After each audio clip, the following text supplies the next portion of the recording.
everybody, I'm Laura Trump. Thanks so much for joining us to hear all about the President's Week.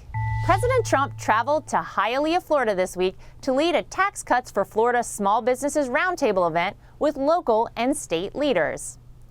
While there, President Trump commented on how Tax Day 2018 will be the last time taxpayers have to deal with complicated tax return filings. This is the last time you're going to fill up that long, complicated, horrible return. Tomorrow, last day, very importantly, next year it's going to be a simple, for the most part, one page. It may get a little bit bigger, but it'll be simple and easy to do. While millions of Americans have received bonuses and pay raises thanks to the president's historic tax cuts, some of the benefits still lie ahead, including simplified tax returns that will help reduce unnecessary burdens on millions of Americans. Last week, President Trump ordered airstrikes on select targets in Syria to eliminate Bashar al-Assad's chemical weapons capabilities. The U.S. military acted with our coalition partners, Britain and France. A short time ago, I ordered the United States Armed Forces to launch precision strikes on targets associated with the chemical weapons capabilities of Syrian dictator Bashar al-Assad. It's clear that the difference between President Trump and his predecessor when a dictator crosses a red line is that this president will take decisive action.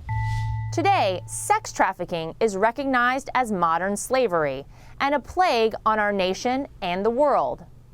President Trump signed a bill last week that will give law enforcement and victims new tools to fight sex trafficking. We've endured what no person on earth should ever have to endure, and we are going to do everything in our power to make sure that traffickers are brought to a swift and firm justice. The legislation makes it easier to target websites that enable sex trafficking with legal action and demonstrates that President Trump will do everything he can to combat this brutal atrocity.